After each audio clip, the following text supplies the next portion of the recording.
Ketika Ja'far bin Abi Thalib menyampaikan surat Maryam ini dari ayat 30 kurang lebih menceritakan dari Yahya, Zakaria baru masuk ke proses kelahiran Nabi Isa. Begitu mulianya ajaranmu ya, sama seperti di kitab Injil, bahwa proses lahirnya Nabi Isa sangat mulia tanpa disentuh laki-laki. Dan yang membuat percaya itu orang-orang kaumnya di Bunda Maryam itu Nabi Isa bisa ngomong dari sejak kecil, meneteskan air mata begitu tersentuhnya. Itulah ayat Quran dibacakan, wahai Amr bin As dan Amr dan rombongan, balik sana, mereka dalam naunganku, aku jaga dan aku lindungi. Mereka memuliakan Nabi yang aku imani, Nabi Isa, dan prosesnya sama yang disampaikannya, memuliakan Maryam, Nabi Isa. Wa ardullahi wasi'ah, ayatnya kan, ingat, bumi Allah ini luas. Untuk menguatkan akidah, minimal keluar rumah ke masjid, minimal cari ilmu. Para DKM pengurus sudah berikhtiar kan, di situ udah ada tuh kajian, ada yang pada subuh, ada yang pada maghrib, ada yang pada isya, sudah dikasih jalurnya. Ikhtiar yang menguatkan ketauhidan dan keimanan ketakwaan kita. Dari kisah itu, hijrah itu nggak mesti keluar negeri kemana, ini dari rumah ke masjid, dari rumah ke perguruan, ke halakoh ilmu. Yang kedua, hikmahnya apa? Atiullah wa rasul wa ulil amri. Kita perlu taat kepada Allah. Allah mempunyai utusan Rasul. Sekali dari hikmah tersebut, ingat, Allah itu maha kuasa. Pertolongannya akan datang pada waktu yang tepat, bukan waktu yang kita inginkan. Mintalah kepada Allah sebanyak-banyaknya, sesering-seringnya, tapi Allah akan memberikannya pada waktu yang tepat.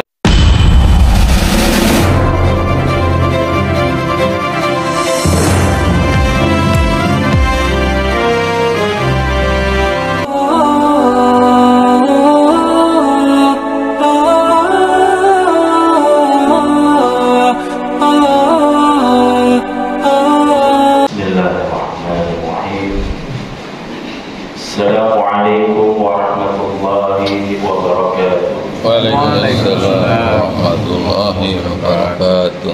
Alhamdulillah, jadi khalaqal insana khalifatan fil ardh wa ja'ala al-Qur'ana kitaban mubina wa arsala nabiyana Muhammadan nabiyyan wa rasulan. Salatu wassalamu ala nabiyyina Muhammad sallallahu alaihi wasallam wa ala alihi wa sahbihi ajma'in, amma ba'du. Rabbi shrah li sadri wa yassir li amri wahlul 'uqdatam min lisani yafqahu qawli. Allahumma faqqihna bid-din wa 'allimna at-ta'wil. Al-mukarramun, pengurus DKM Masjid Al-Barakah wal muhtaramun yang kami hormati, jemaah salat subuh pada pagi hari ini, selalu bersyukur kepada Allah Subhanahu wa taala atas rahmatnya, izinnya kita masih Allah pilih untuk melangkahkan kaki kita menaikkan panggilan Allah, yaitu ibadah salat, khususnya salat subuh berjamaah pada hari ini, dilanjutkan dengan berzikir dan berdoa, dan tidak kalah pentingnya itu dengan thalabul ilmi, duduk di majelis ilmi mencari ilmu agama, tidak lain tidak bukan untuk menggapai ridho ilahi. Jamaah sekalian yang kami hormati, dua pekan lalu kita telah membahas tentang bagaimana perjalanan hijrah, indahnya sahabat Rasulullah, keluarga Rasulullah dari tekanan orang-orang Quraisy Mekah. Masih ingat, Habasyah itu kalau secara geografis letaknya masih bukan masih, tapi beda benua. Walaupun berdekatan, beda benua.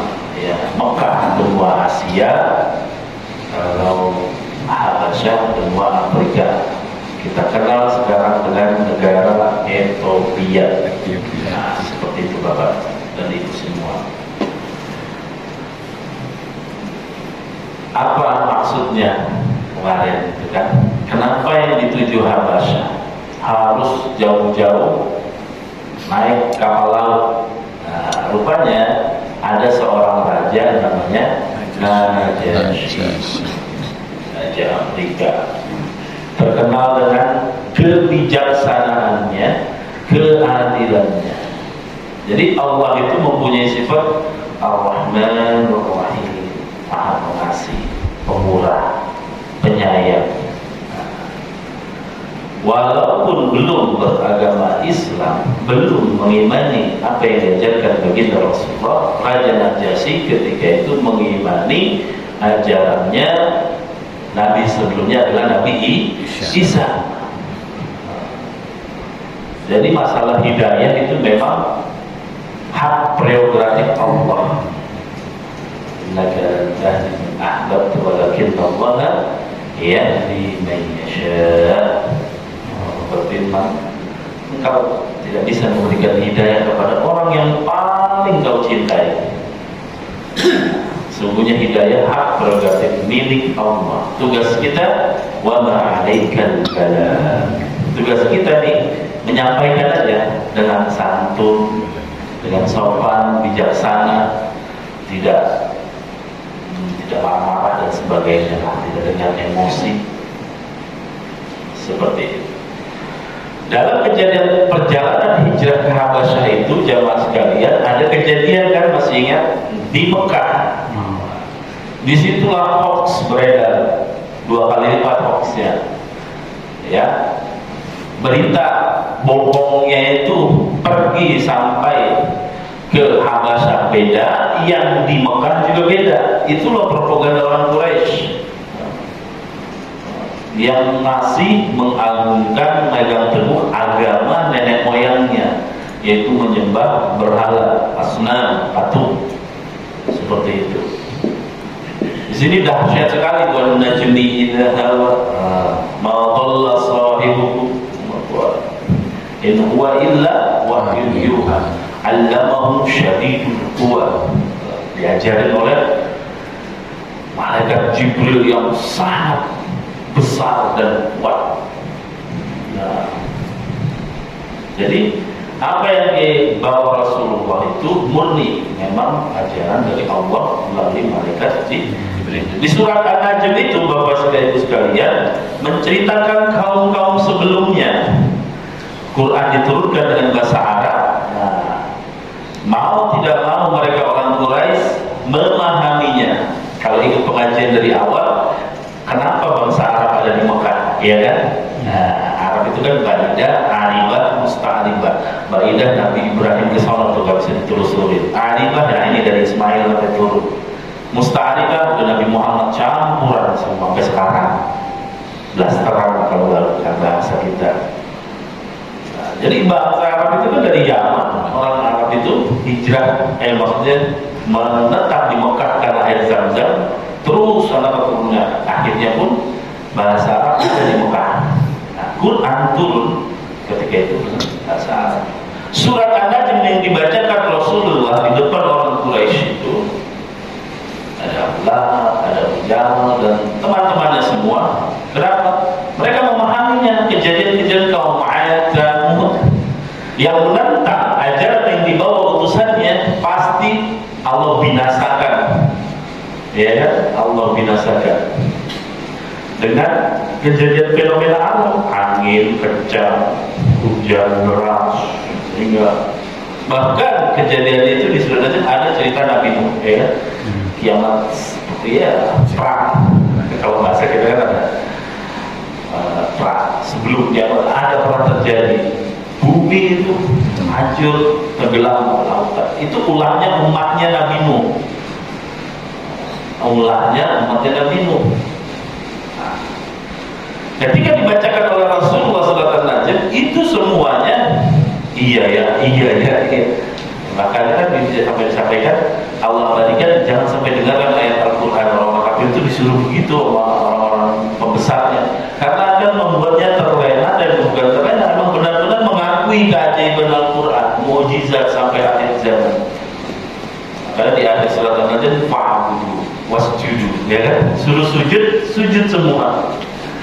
Nah, dari kisah tersebut hoaxnya itu beredar sampai ke Habasyah, udah pada masuk Islam, pada sujud, gitu kan? Makanya sebagian pada pulang ke Mekah. Tapi di Mekah beritanya beda lagi. Muhammad dengan tipu muslihatnya dan sihirnya membuat mereka sujud. Nah, gitu. Jadi kita jangan sampai ini ya Bapak Ibu semua terlalu kaget dengan kejadian yang kita lihat banyak hoax. Dan ini fungsinya kita belajar majlis taklim ilmi sirah nabawiyah.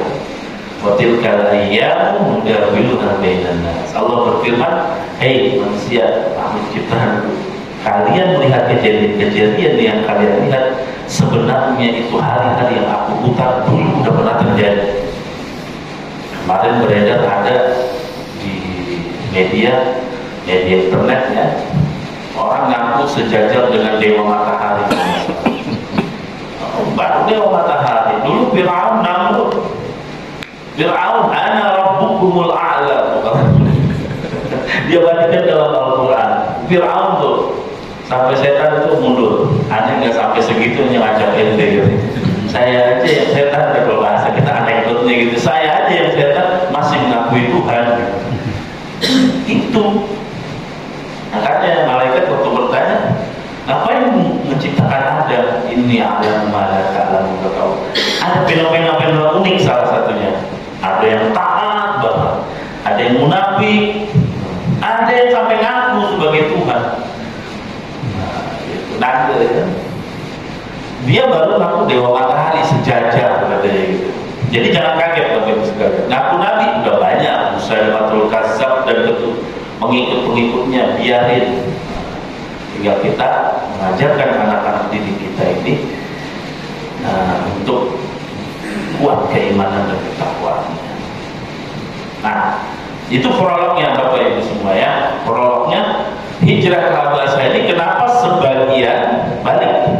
Karena berita bohong yang disebarkan oleh kaum Quraisy Mekah dengan kejadian yang ada di sekitar Ka'bah. Ketika itu baginda Rasulullah membacakan surat An-Najm. Surat An-Najm itu akhirnya sebagian kembali. Qadarullah, setelah sebagian ada beberapa itu kurang lebih hanya 2 bulan ya, 2 bulan lah, sebagian datang ya, nyampe itu malah ditindas lagi, didesak lagi, diintimidasi lagi, dihalang-halangi untuk berjodoh dengan yang tidak bukan kaumnya, transaksi jual beli dipersempit ruangnya, bukan golongan kita, nggak nyembah patung, jangan, ditekan.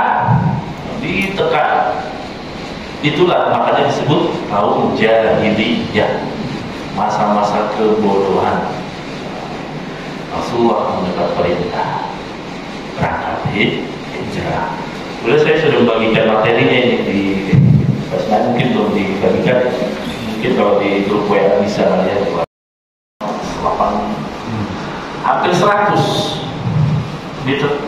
Riwayat menyampaikan di kitab Rahim Maktum ada 83 laki-laki yang diutus oleh Rasulullah untuk hijrah pindah ke Habasyah sementara ke Ethiopia.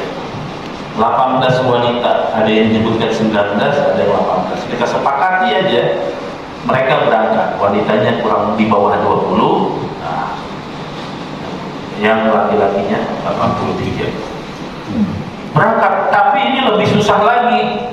Kalau yang hijrah pertama kan mendap-mendap, mereka juga lebih waspada lagi orang Quraisy.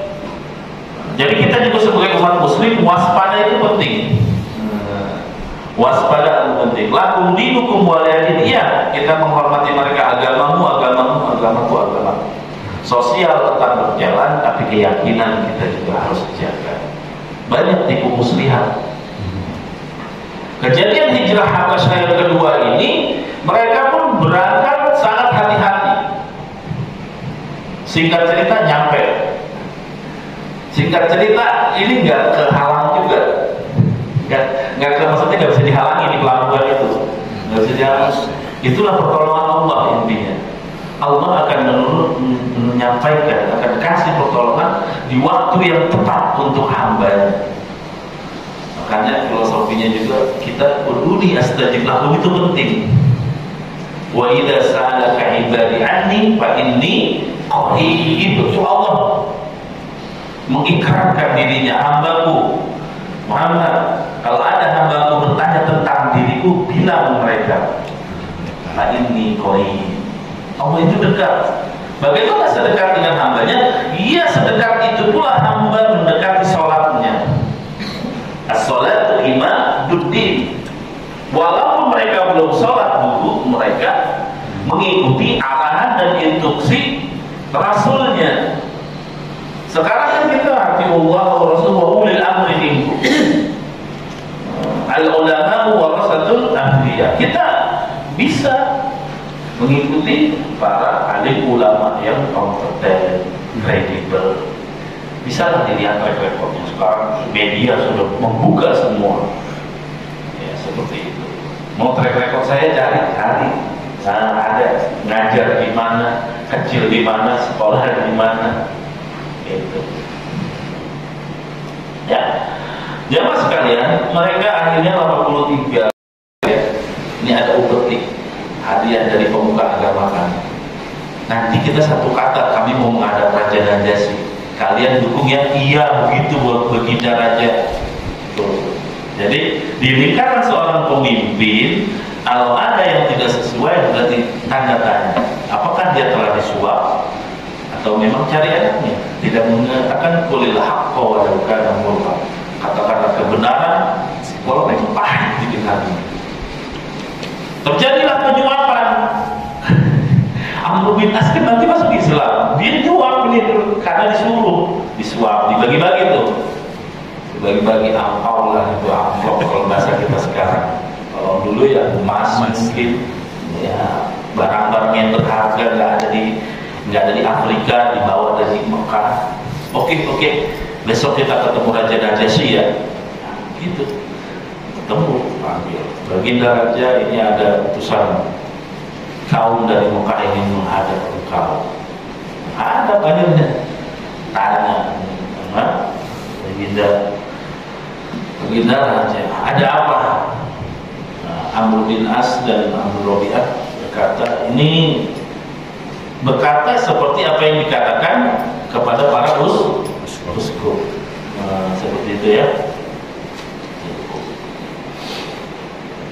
Kata, ya mereka meninggalkan bahwa agama baru, mereka mencaci maki Tuhan kami, bahkan mau menggantikan agama yang ada di Mekah karena mereka ini kabur mungkin. Mereka juga tidak mau mengikuti agama Tuhan Raja Baginda. Oh begitu. Karena Raja saya ini terkenal dengan kebijaksanaannya dan keadilannya, tidak serta-merta mempercayai apa yang dikatakan oleh Amr bin As dan Amr bin Robi'ah. Tabayyun kalau bahasa kita sekarang, dan klarifikasi. Jadi selain orang Muslim ada yang begitu, ada kita temui banyak, ya. Nggak usah di Indonesia, yang negara Eropa juga ada begitu baiknya, ya kan. Lapangan bola Blackburn dijadikan tempat sholat Idul Adha, kurang baik apa mereka? Mungkin ownernya, jajaran direksinya belum Muslim, ada. Jadi jangan heran. Raja Najasyi dulu begitu. Oh begitu. Coba kalau dari pihak yang baru yang datang nih 80 orang, siapa mau klarifikasi, membela, defend berarti ya, counter kalau bahasa kita dalam counter. Bagaimana menurut mereka sudah sepakat ini. Kaum muslimin sudah sepakat. Siapa salah satunya? Ja'far bin Abi Thalib. Dia sebagai juru bicara, jubir. Wahai baginda raja, perkenalkan kami dari Mekah, gitu kan? Kami dari Mekah, kami dulu. Nah, di sini bahasanya Tuan Raja. Sesungguhnya ada beberapa orang bodoh yang telah menyusup ke negeri Tuan. Ini saya ulangi lagi. Amr bin As bilang gitu, wahai tuan raja, ini orang-orang bodoh menyusup ke negeri kalian. Mereka telah memecah belah kaumnya, juga tidak mau masuk ke agama tuan raja. Ini maksud memecah belah, memprovokasi. Ini ada agama baru, Tuhan yang harus kita sembah tuh Allah namanya, bukan patung, ya kan, dan sebagainya. Mereka datang sambil membawa agama baru ke negara Anda, agama yang mereka ciptakan sendiri melalui pimpinannya yang masih ada di Mekah. Raja Najasyi setelah itu klarifikasi, dan disinilah Ja'far bin Abi Thalib panjang sekali ceritanya, perkataannya. Kita lihat, tuh kami memang bangsa yang bodoh. Kan gitu. Diawali dengan wahai raja, ini adalah orang bodoh nyusup ke negara. Dijawab dengan santun, diakui gitu. Dulu kami, berarti bukan dia doang, aku dan mereka, kami memang bangsa yang bodoh. Why? Kenapa kita disebut bodoh? Karena kami dulu adalah penyembah patung, berhala. Sedangkan itu berhala, kita semua menyepakati kita yang bikin, kita yang ukir, dan kita yang menghiasnya. Seperti itu. Lalu datanglah utusan Tuhan, namanya Muhammad Rasulullah. Mereka mengenalkan kepribadian dan kejujuran dan sebagainya. Kenapa disebut kaum jahiliyah? Dulu kami sangat benar-benar bodoh, kata Ja'far bin Abi Thalib. Lakukan perzinahan, lakukan tipu daya muslihat. Kami dulu memakan bangkai. Ingat, makan bangkai itu menyembelih hewan tanpa bismillah, sama saja dengan memakan bangkai. Bahkan mereka untuk menyembah patungnya itu kan sembelih dibiarkan. Ingat peristiwa terbongkarnya air Zam-Zam oleh kakek Nabi, ya itu kan dari sembelihan mereka, ngalir darahnya, dibutuhkan semut dan akhirnya digali oleh Haris, anaknya kakek Rasulullah, ya kan? Nah, seperti itu. Kami dulu kaum jahiliyah, na'budul asnam, kami menyembah patung, dan kita berbuat ma'asi, saling caci memaki. Untuk memenuhi kehidupan kami, jalurnya adalah perang. Siapa yang kuat itu, dan sebagainya. Oh begitu. Sehingga suatu saat turunlah, ceritanya itu malaikat Jibril menyampaikan wahyu kepada Rasulullah, dan ada namanya Nabi Muhammad, dia utusan Allah, mengajarkan kami kebaikan, meninggalkan menyembah patung. Bukan kami mengejek agama nenek moyang kami, tapi kami hanya mengajak meninggalkan secara logika. Ini patung kita yang buat, kita yang menghias, kenapa harus disembah? Bahasa kasarnya kita tendang, kita buang ke laut pun dia tidak akan berbuat apapun. Makanya disebut jahiliyah itu seperti itu. Kalau ada orang masih bebal membah patung, ya itu kita hormati keyakinan mereka. Tapi sejarah menceritakan seperti itu. Patung tidak bisa berbuat apa-apa. Datanglah Rasulullah Muhammad mengajarkan kami kepribadian yang baik, kejujuran, saling tolong-menolong, dan bersuci dan sebagainya. Dia mengajak kami untuk memeluk agama yang Allah turunkan melalui dia dari malaikat Jibril, yaitu agama Islam. Tidak hanya itu, mengesahkan, mentauhidkan satu-satunya Tuhan yang patut disembah hanya Allah, seperti itu. Meninggalkan kepercayaan nenek moyang kami, yaitu yang menyembah batu, berhala, kata Ja'far bin Abi Thalib. Dia menyuruh Rasulullah Nabi Muhammad menyuruh kami untuk menjaga adab, amanah, merajut silaturahim, jaga persahabatan, persaudaraan, bersikap baik terhadap tetangga. Dulu kita siapa yang kuat dia dapat. Kalau sekarang kita diajarkan kebaikan bagi raja dan menghormati tetangga, walaupun tetangga tersebut tidak mau mengakui Tuhannya Allah, hanya mengakui patung, mereka sakit kita bantu, bahasanya seperti itu. ya, menyudahi semua perbuatan buruk dan pertumpahan darah. Dan Rasul Nabi Muhammad, kata Ja'far kepada Raja Najasyi, kami diperintahkan untuk berhenti, sudah tidak ada lagi pertumpahan darah dan perbuatan-perbuatan yang buruk. Pertumpahan darah maksudnya itu siapa yang buat ingin menguasai lahan, diperangi, beda dengan diserang, ya. Makanya ada peperangan-peperangan setelah itu nanti. Ja'far kemudian ditanya oleh Raja Najasyi. Oh begitu. Karena kepintaran dan kebijaksanaan Raja Najasyi juga tidak serta-merta mempercayainya. Adil kan?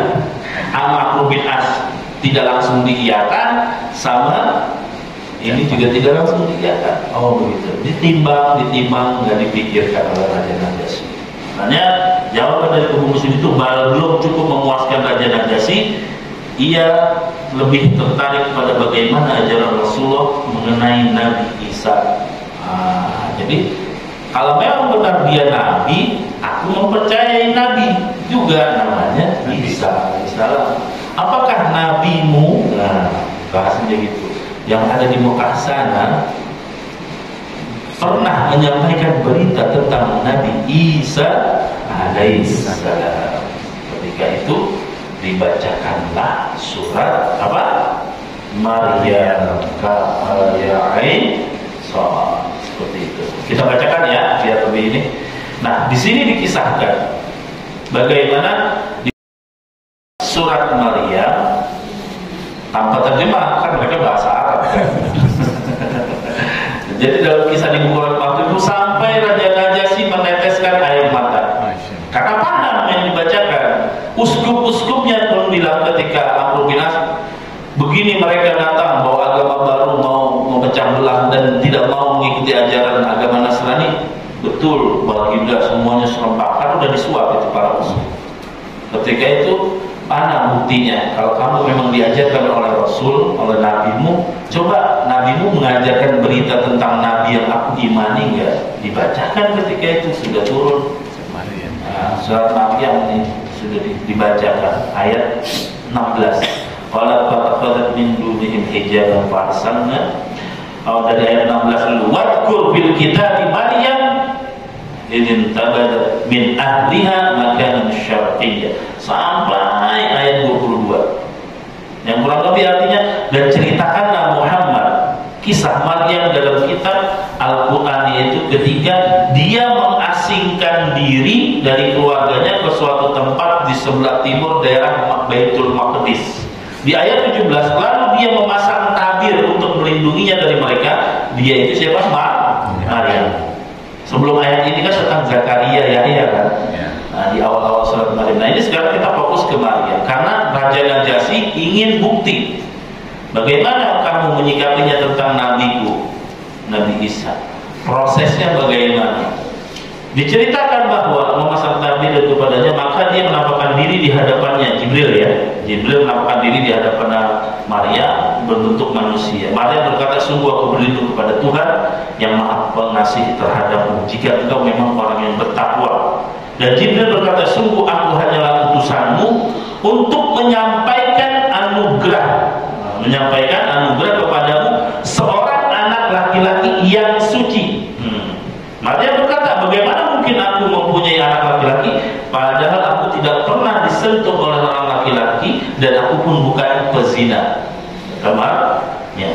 Jibril berkata lagi dalam ayat ini, demikianlah Tuhan berfirman, hal itu mudah bagiku, kata Allah, dan agar kami menjadikannya satu tanda kebesaran Allah bagi manusia sebagai rahmat dari kami dan salah satu urusan yang diputuskan.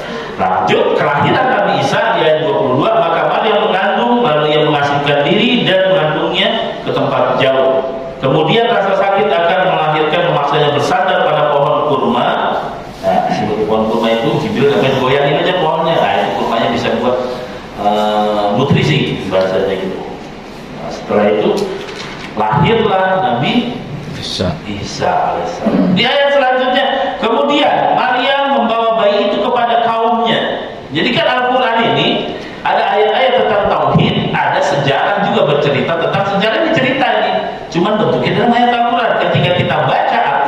saya cerita.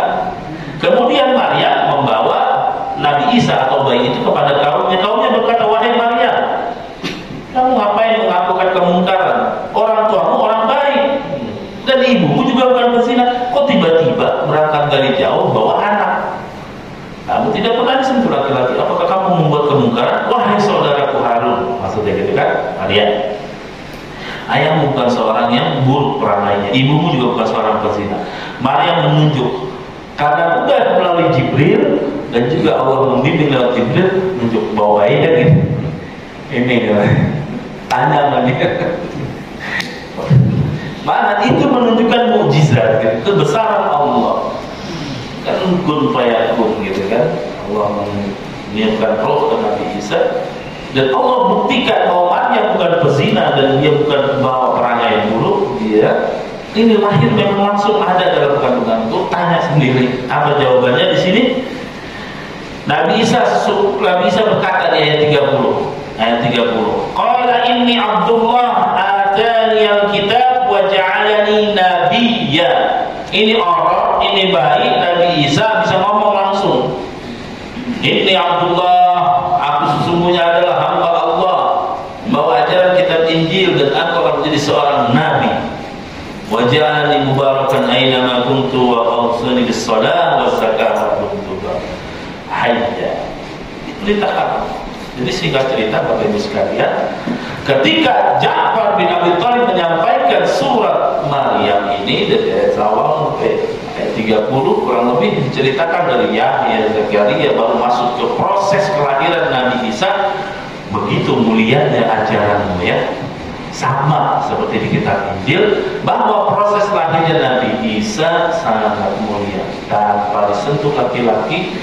Dan yang membuat percaya itu orang-orang kaumnya di Bunda Maryam itu Nabi Isa bisa ngomong dari sejak kecil dan mengakui langsung mengikrarkan aku nabi. Setelah itu sudah akhirnya baru setelah klarifikasi mendengarkan dari Raja Najasyi kita bisa ambil pelajaran kan. Ada apapun masalah ketua DKM apa dengerin dulu dari berbagai pihak. Klarifikasi baru putuskan. Jangan ini karena dekat ini memihak ke sini. Inilah seorang pemimpin walaupun waktu itu belum masuk Islam. Nah, diputuskan meneteskan air mata begitu tersentuhnya. Itulah ayat Quran dibacakan. Wahai Amr bin As dan Amr dan rombongan balik sana. Mereka dalam naunganku, aku jaga dan aku lindungi. Mereka memuliakan Nabi yang aku imani, Nabi Isa, dan prosesnya sama yang disampaikannya. Memuliakan Maryam, Nabi Isa, balik. Pulang dah, beres. Pulang dah, apakah kagak Amr bin As? Ini adalah orang hebat, orang cerdas Bapak Ibu sekalian. Bersama Amr bin Rabi'ah, kumpul lagi yang mau uskup. Aduh, gimana nih Kak? Ya, mereka pun orang Arab punya maklumat, punya pengetahuan tentang sejarah Nabi Isa. Besok saya maju lagi, tolong fasilitasi wahai para uskup. Besok datang lagi Amr bin As. Ada apa lagi? Kata Raja, wahai Raja, kata Amr bin As, aku ingin menyampaikan yang kemarin belum sempurna. Bagaimana itu Ja'far dan pengikutnya dan pengikut Rasulullah itu menyikapi seorang Nabi Isa, gitu ya? Bagaimana menyikapi? Kami mempercayai bagaimana sebagai ajaran. Di hari berikutnya Amr bin As tidak mau menyerah, dia lantas menuduh Islam sebagai ajaran yang merendahkan Isa dan Nabi dan Maryam. Jadi diprovokasi lagi sama Amr bin As. Wahai baginda Raja Najasyi, sebenarnya mereka tidak memuliakan Isa dan Maryam, bahkan mereka memburuk-burukannya dan sebagainya. Oh gitu, karena itu Raja Najasyi panggil lagi. Mereka merendahkan kok sebenarnya. Itu hanya karangan-karangan mereka. Ya mungkin bisa saja mereka menghafalnya atau sebagai baca sejarah dan sebagainya atau berita. Klarifikasi lagi. Datang lagi, dipanggil lagi. Itu kaum muslimin sudah mulai apa ya? ya was-was juga, waduh dipanggil lagi nih, rancang kita bakal diusir nih. Kalau diusir bisa saja dibawa, di laut, dibuang kan sama orang-orang Quraisy itu dan sebagainya. Panggil sama siapa? Sama Raja Najasyi. Kaum muslim panggil lagi, siapa lagi dutanya? Jubirnya, jurubicaranya siapa? Ja'far bin Abi Thalib. Wahai Ja'far, ini Amr bin As, pemuka-pemuka, utusan pemuka agama yang ada di Mekah masih belum puas bahasanya. Mereka menyampaikan kepadaku, kalian merendahkan Nabi Isa yang ini Iktimani dan Maryam. Coba buktikan bagaimana kau menyikapinya atau membuktikannya dengan diskusi lah gitu. Lalu akhir itu kami mempercayai sebagaimana yang telah diajarkan oleh Nabi kita Muhammad SAW bahwa sesungguhnya Isa adalah hamba Allah pertama. Jadi singkat cerita disampaikan kata Ja'far, Isa hamba Allah, hanya makhluk ciptaan Allah. Tidak sampai di situ, wa rasuluhu, dan dia adalah utusannya dari lahir. Kemarin saya ceritain dia ngaku nabi kan, bahasanya begitu ngomongnya, cuma kan enggak, makanya ngomongnya santun lah. Dan juga apa? Rohnya ditiupkan oleh Allah, sama persis dengan dia.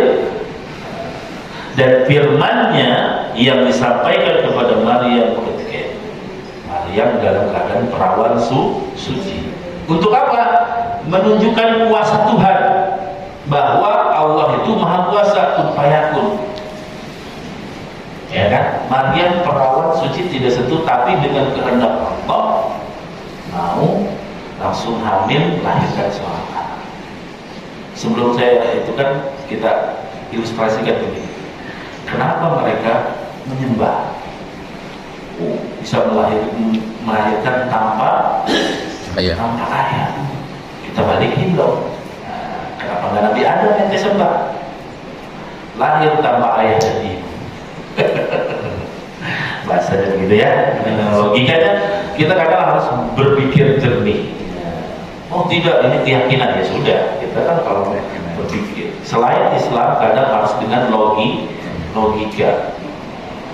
Bukan kita merendahkan agama orang lain, keyakinan, tidak, bermain logika sedikit. Nah, seperti itu. Jadi singkat cerita Bapak Ibu sekalian, di dialog kedua ini nggak panjang-panjang, udah nggak apa-apa. Beliau menyampaikan Isa itu hamba Allah, dia itu rasulnya, langsung ngaku nabi ketika lahir di bawah Maryam. Ini nabi ya, langsung saya ini hamba Allah, langsung nanti membawa kitab Injil dan menjadi rasul. Dan juga kalam-kalam Allah melalui firman-Nya Mishkat.